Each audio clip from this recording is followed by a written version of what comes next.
So today I'm going to demonstrate how to open up a wind-out awning such as a Fiamma F45S on something like a camper van here. So first things first, as you can see there isn't much room between the box unit of the awning itself and the door height. And typically once you start winding out and the awning fascia breaks from the casing, it can drop slightly. That could possibly hit the door. So the main rule is we have the door closed, and that's going to give the awning all the room it needs to come out. So that's the first step. The next step is to get the awning handle, which I'm going to do now. Your awning handle could be stored in many places, and it should look a little something like this. It may be stowed straight and clipped up, but when you're going to use it, it's going to look like this. And then we come to the front end of the awning, where we have this loop just here. And what we're going to do is we're going to insert our hook into that loop. Now bear in mind the handle can be very close to the passenger door, and in some installations you may find it beneficial to have the passenger door open, or maybe even the window open, just to give you some clearance. This is fine in this instance. And then we're going to wind. Now one way you'll find doesn't do anything, so you're going to wind the other way and the awning should start coming out. Okay? And you're going to wind out enough just so that you can get to the inside of the fascia, because this is when we're going to deal with the legs. So with the legs, let me just wind out a tiny bit more. There's a bit more room here as we're filming. With the legs, you can see that they're stowed inside the fascia itself. This is a brand new awning, so it has a plastic shroud just for packaging purposes around the legs. Yours will probably not have that if it's a used awning.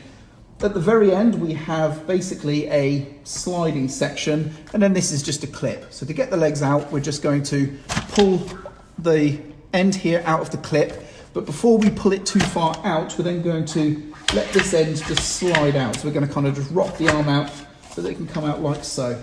Once we've got the arm out to here, if I just remove the plastic packaging for this instance, you can see we have an outside leg and an inner leg. The inner leg is locked using this wing nut, so we just undo this wing nut. Now the leg can slide in and out. There's no need to ever grab hold of the bottom of the leg. We can control it all just by holding the loose wing nut. So what I'm going to do is put the leg vertical, drop the inner leg down, and then by using the outer leg, I'm going to raise just a little bit of weight on the awning itself and then lock the wing nut tight. Okay? And that's now holding that once. And then I'm going to do the same thing here, but I'm not going to remove the plastic bag in this one. I'm going to keep the plastic bag there, but I'm doing exactly the same thing. And now we have some weight on the awning. The next thing to do, if you're doing it solo that is to lean the legs out so that we can then begin to wind the awning as we go. So I'm just going to lean these legs out, and then I'm going to wind the awning out. Once we get to a certain point, I might need to again just add some more angle to these legs to give us room to wind out, like so. And we continue to wind out some more. Now, I don't know if I'm going to quite have enough room with this vehicle next to us. Let's see. Right, we do, just there. Right, so as we wind out, I'm going to wind back in a bit first. Jeff, if you want to just come a little bit closer with the camera. So what we can see here is the material is sat very close to these support arms. Now these support arms won't quite go straight. When the awning is out fully, they need to have a slight bend so that they can collapse back in again when you wind in. But when they are getting to their extension, the material is going to appear to lift as it gets tighter, and you will see a visible gap between the elbow here on both support legs and the material.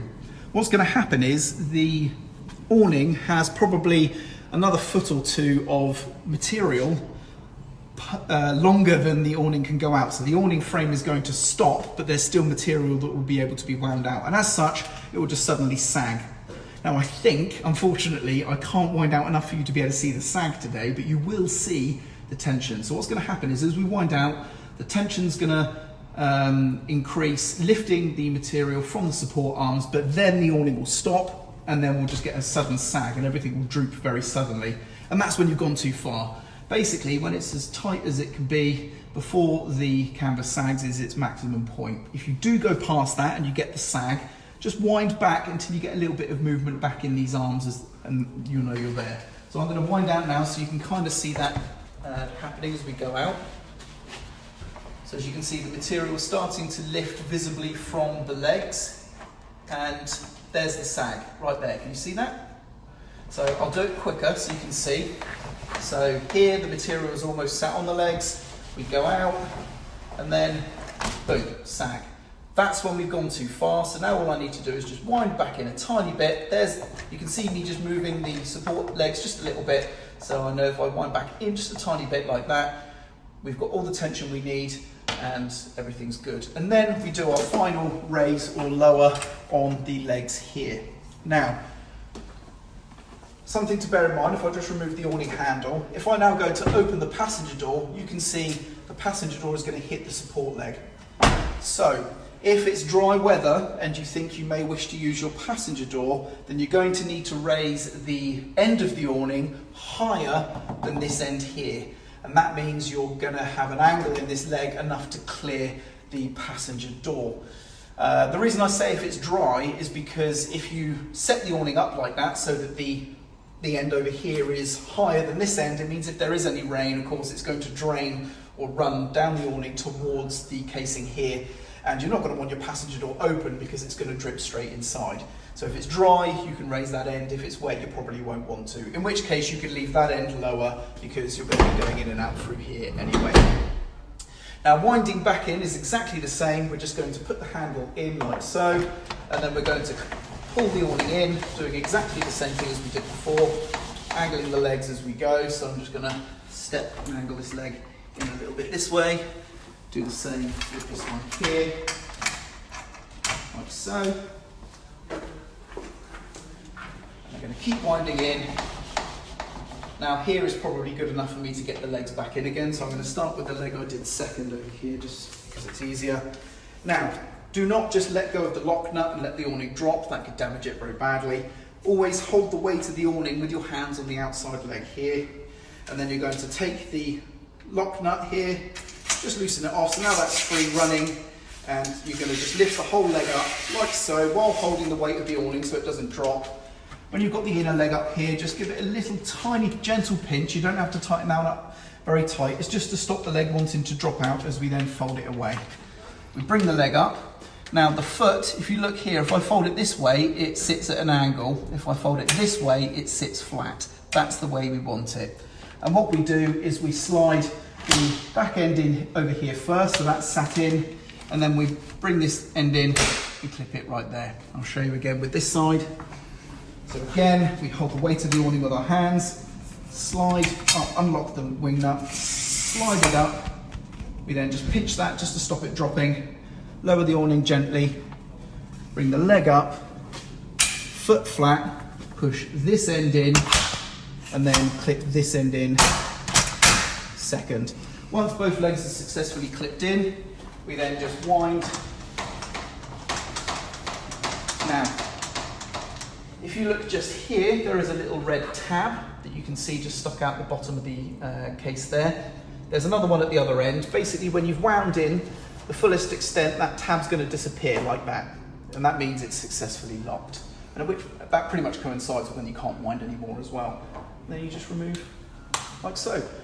And that's basically it for the awning. A couple of safety points. Wind is your enemy. If you think the wind's going to get up, don't get the awning out. You do have guide pegs and things that you can use to secure the awning down.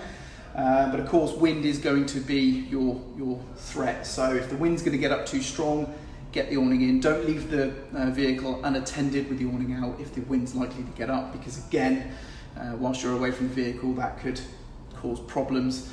It's basically a big sail on its side, so again, can catch a lot of wind. Again, don't go to sleep at night with the awning out if the wind's likely to increase in strength, because again, you could be disturbed from your night's sleep and find your camper van's got a comb over. So do be very, very careful. With regards to rain and water, absolutely fine. The material isn't waterproof. It is waterproof. It isn't water absorbent, so water's not going to get in it, but it will sit on the surface of the material.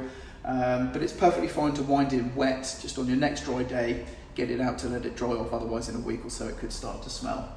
And hopefully that answers all your questions and shows you how to use the awning. If you need any help, get in contact. Otherwise, thank you very much for watching. Cheers.